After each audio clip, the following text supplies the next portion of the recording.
wewe unaonekana sio mtu wa kawaida. Kwa nini? Kavi mimi nilikufuatilia mwanzo hadi mwisho jana. Kavi nifuatia kivipi? Kavi nilikufuatia mwanzo hadi mwisho, upanda daladala mpaka ukashika daladala, ulivyoshika kwenye daladala Mbezi mpaka ulipoingia ghafla ukapotea. Wewe ni nani? Akavi na kuhusu nini wewe? Unataka kujua mimi ni nani? Huwezi amini, ghafla pale pale anatokea upepo mmoja mkali sana, tukajikuta tupo baharini. Kufika ile danga ifungua, nikaika mkononi kana nimeshika hivi. Nilivyosogea tu ile danga mmwagia. Nilivyomwagia mke alipiga kelele pale pale kayayuka. Akapotea.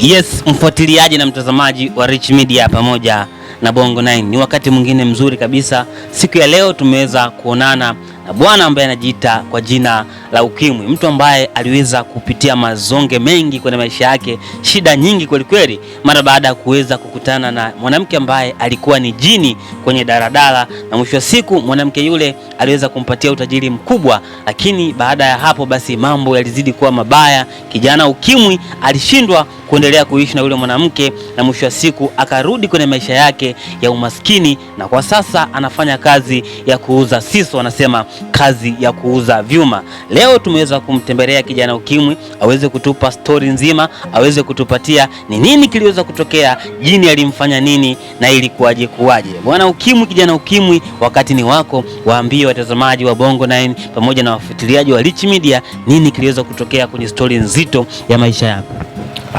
Kwa jina kwanza mimi naitwa Isaya Don Bigos. Jina la utani nilipewa kipindi nafanya ukonda daladala, nilikuwa walinipa Ukimwi. Jina la Ukimwi. Sio kama nina Ukimwi, hapana, ni jina ambayo la utani, nickname tuseme, nikimaanisha hivyo. Inamo mwezi wa mwaka 2010 nikiwa bado nipo kwenye ukonda daladala, kuna dada mmoja tu kunipenda. Alikuwa anapanda mara kwa mara daladala yangu. Na muda mwingine nikamwomba nauli, akanipa shilingi 10,000 kimrudishia chenchi, anasema utakunywa maji. Basi huku na huku dada mmoja akamwambia, naomba Jumapili tuonane tuongee vizuri. Kweli kwa sababu Jumapili ni siku ya kufanya gari service, nikamtafuta. Akaniambia tukutane mitaa ya Kawe. Kweli nikakutana naye yule dada, akaambia unaishi na nani? Nikamwambia mimi naishi na wazazi wangu, mama yangu kwa ufupi, na baadhi na ndugu zangu. Basi sawa, lakini nimetoka kupenda. Nikamuuliza unaishi wapi? Akaniambia mimi naishi Mbezi. Mbezi sehemu gani? Akaniambia wewe elewa Mbezi tu. Basi huko na huko mahusiano. Sema sasa kuna naye kwake yeye ilikuwa ni usiku. Anaweza kaja saa 7, saa 8, alafu alali hadi asubuhi anaondoka. Siku moja nakumbuka nilimdadisi kidogo, nahitaji nipajue kwenu, sababu hadi sasa hivi tunga mwaka mmoja na kitu, nahitaji ngapone kwenu nipajue. Tunaongea muda ukifika utakuja kupajua tu nyumbani kwetu na wazazi wangu utawafahamu. Haina shida, haina shida kama ndio hivyo umesema. Basi tumeenda yule akasema kwa hii biashara yako unaifanya ukonda haifai, unaonaje mimi nikupe msingi? Nikamwambia nitashukuru sana dadangu, kipenzi changu. Nikamwambia basi sawa, haina shida, basi nipe kama wiki moja nitakwambia uje sehemu gani. Kweli baada ya wiki moja ilipofika akanipigia simu yeye mwenyewe kama mida saa 10 jioni hivi. Ukimwi upo wapi? Nikamwambia nipo kwenye mishemishe zangu, kama unaweza kumwachia mtu dai waka njoo mara moja nikupe ule mzigo nilokuahidi. Nikamwambia sawa, haina shida. Kwa nikaenda kukutana naye, nakumbuka nilipa hela nyingi sana. Mimi mwenyewe sije kuishika na sije kuziona kwa macho yangu hivi. Hela nyingi sana kweli. Toka hapo maisha kama mazuri, so mabaya nini. Familia yangu ndio inaniuliza wewe hela ghafla umepatia wapi? Kaambia kanipa mpenzi wangu. Kwa makini mpenzi wako. Kaambia wazazi nao si unajua tena ukishakuwa na gafa una hela. Kweli huku na huku nikamjengea mamangu kibanda kidogo. Kweli maisha kawa safi, naendesha gari nini na biashara Kariakoo hapa na pale hivi na hivi. Sasa mimi huku nyuma, miaka nyuma kidogo, nilikuwa na mpenzi wangu. Umeona ile? Kidogo tukaanza kama kuingia kulia kushoto kama namkataa fulani. Siku moja mpenzi wangu akaniambia, "Unajua ukimwi siku hizi sikuelewi." Kavi, "Kwa nini unielewi? Nahitaji tuonane." Kweli tukaonana. Akaniambia, "Sababu muda mrefu sijakutana naye kimwili, basi naomba uchukue hata lodge." Kweli nakumbuka siku hiyo tulichukua lodge. Lengo la mazumuni nikae naye hadi jioni nishinde naye tuseme. Huwezi amini nilipochukua lodge nilipoingia naye ndani, jogoo hajapanda mtungi aisee. Unataka kuniambia kwamba mazingira ya kusimama? Kusimama kabisa, huwezi amini. Jogoo kupanda mtungi kabisa. Ilikuwa ni shida yako ama ilitokea tu? Ilitokea ghafla, hata mwenyewe sijui ilitokea vipi jogoo hajapanda mtungi. Mwanamke kafanya utundu yake, kafanya nini, lakini jogoo kupanda mtungi. Mwisho wa siku yule mchumba wangu akasema, "Bwana mimi sasa hivi sikuelewi nini, mimi naondoka zangu." Kweli nakumbuka aliondoka yule mwanamke na mimi nilijihisi yani kama na matatizo. Nikaenda hospitali, siku hiyo nikaenda hospitali nikamuelezea daktari. Yule daktari akaniambia, "Mbona matatizo yoyote?" Ilipofika kwenye saa 5 usiku, yule mchumba wangu akanipigia simu, "Upo wapi?" Ngavia, "Nipo zangu kijiweni tu." Ngavia, "Nahitaji." Unamaanisha yule mwanamke jini? Yule mwanamke jini. Kwa nini nikakutana naye? Nashangaa jogoo kapanda mtungi vizuri. Hasa mawazo yangu mimi ngasije, mimi mbona kule jogoo kupanda mtungi, hapa mbona jogoo kapanda mtungi, kuna shida gani? Lakini kwa haraka haraka ya akili ile nikaipuzia. Kweli nikana yule mwanamke huyo, sababu kama kaida yake huwa alalage hadi asubuhi, anaanza kaa saa 9 saa 10, akavia mimi naondoka zangu nyumbani, akaondoka. Kwa hiyo wakati wote huo ulikuwa hujafahamu kwamba huyo mwanamke ni kiumbe cha ajabu, ni jini? Sikufahamu kama huyo mwanamke ni kiumbe cha ajabu au jini.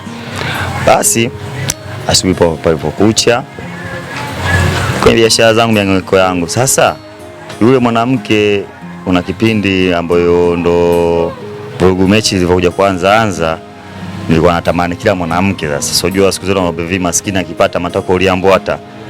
Kwa hiyo kila mwanamke kaanza kumtamani sasa. Kumbe yule mwanamke hakuwapenda mambo yale. Umeona, mara Fatuma, mara Shura, mara Mwajuma. Nahitaji kuwa naye, lakini ndo kama hivyo ukienda nayo lodge, jogoo apandi mtungi. Kweli huku na huku mwanamke siku moja akaja akamwambia, "Je, wewe kijana, ukimwi nilikupenda na nitazidi kukupenda. Unachokifanya sio sahihi. Kutaka kuona biashara zako na maisha yako yanapotea, fanya unachokifanya." Gavia, hayo ni maneno tu. Umeona ile? Hayo ni maneno. Kweli muda mwingine mwanamke anaweza kanipigia simu, yule mwanamke jini anaweza kanipigia simu, "Upo wapi?" Mimi nikamwongopea, "Nipo sehemu fulani." Akakujibu, "Mbona nakuona upo sehemu fulani hapo?" "Umenionea wapi?" "Nimekuona au nije hapo." Kweli akaja akavia, "Hapo ndo upo safarini hapo." Kweli ikaenda siku moja, mimi nikamlia timing yake vipi, aliposema anakaa Mbezi. Kweli nilipanda daladala na yeye alipanda daladala, mimi nilikuwa namfuatia nyuma na gari hadi Mbezi mwisho. Kushuka pale akaingia njia kama unaelekea wapi, Goba. Nikaenda naye katikati kwa kuna minazi mingi. Yule mwanamke ghafla pale akafanya nini, akanipotea, sikumuona tena. Yani akapotea kwenye mazingira ya kutatanisha. Alipotea kwenye mazingira mimi sikuelewa. Kama movie. Yani kama si tunasema kama hizi wanaofanya Nigeria, ni kama kayayuka fulani hivi. Kweli mimi kashuka ndani ya gari pale, ni macho yangu au la.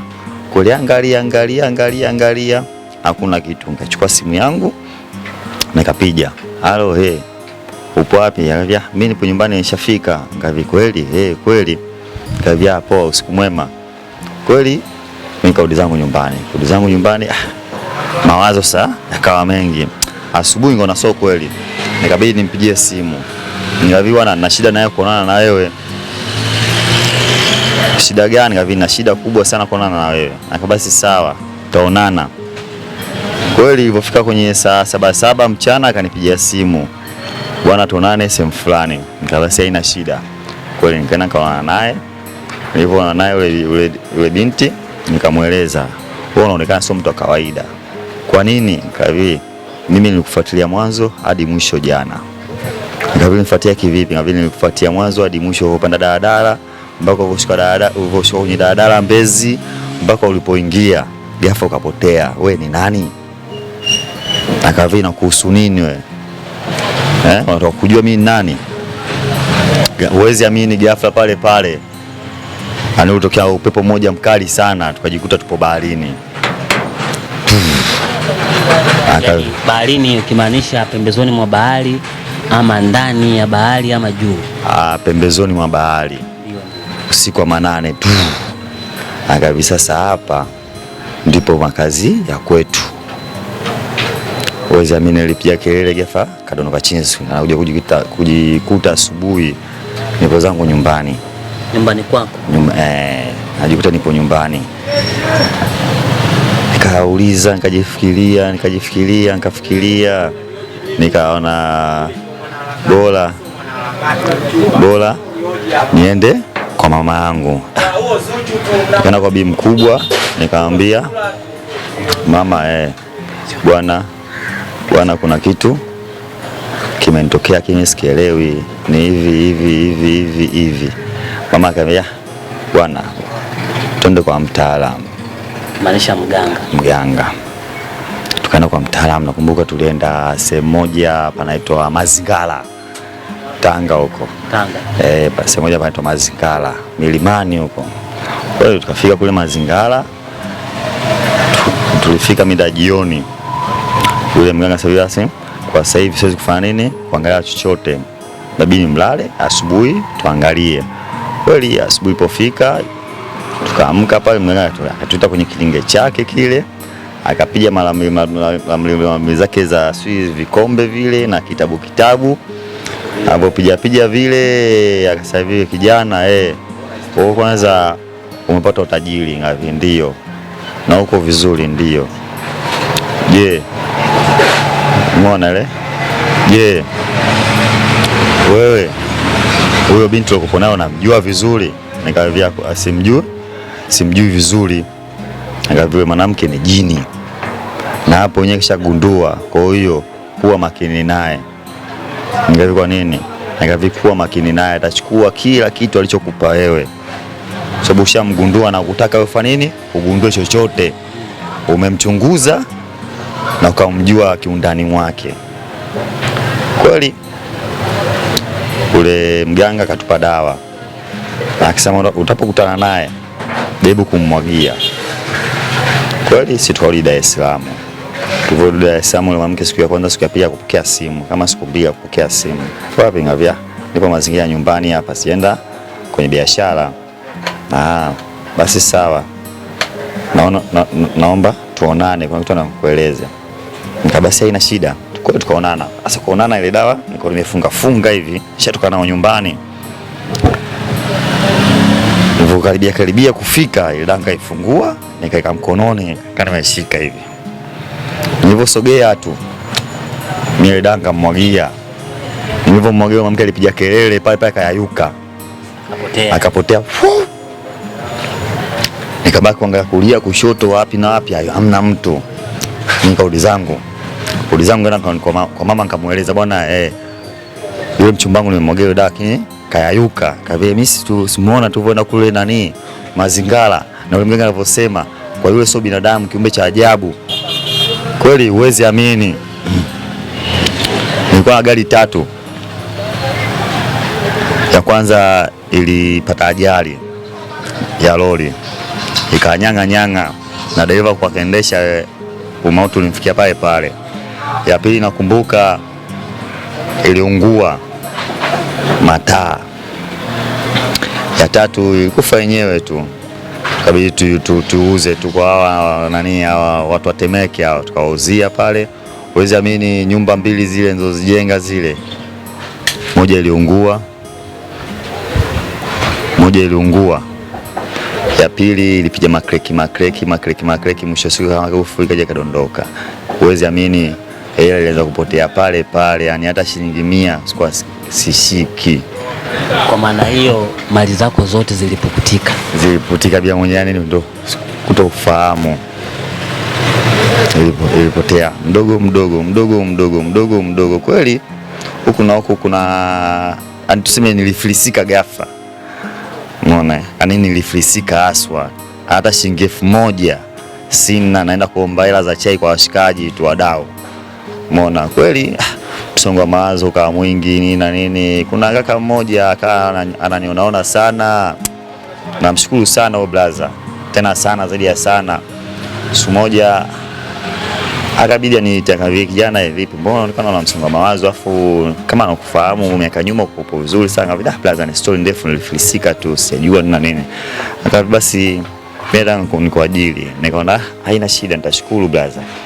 Kweli yule kaka akanishika mkono kidogo, akanyeka kwenye biashara ya mavima vya kavu haya, machuma ya kavu, kimaanisha siso. Hiyo ndio biashara ambayo unaifanya mpaka sasa hivi. Kwa hiyo mimi naomba tu vijana wenzangu na wasii na naambieni, kuweni makini, sio kila mwanamke unayemuona ukavutiwa naye ujui kiundani mwake. Umeona Kwa hiyo tunabidi tuwe makini sana vijana. Hasa sasa hivi watu wa 2000 hawa wanapapatikia sana mademu wazuri, sio wanaitaka maana ni mashangazi nini, ujui mtu kapata wapi hela au mjui mwanamke uko vipi. Umeona, wanapenda vitu vizuri, mara sio gari, mara nyumba, kama hivyo mimi hadi sasa hivi ndio hivyo sana. Tunamshukuru Mwenyezi Mungu, tunakula ndio hivyo, tunapata hela za kula. Basi akiso maisha kama ile nikiwa na yule mwanamke aliyotoka ya kipindi kile, na sasa hivi ni sitamani kabisa. Umeona, labda kumuona mwanamke ni aseme nimtongoze, akaja kunitokea kama yale yanatokea ya kipindi kile.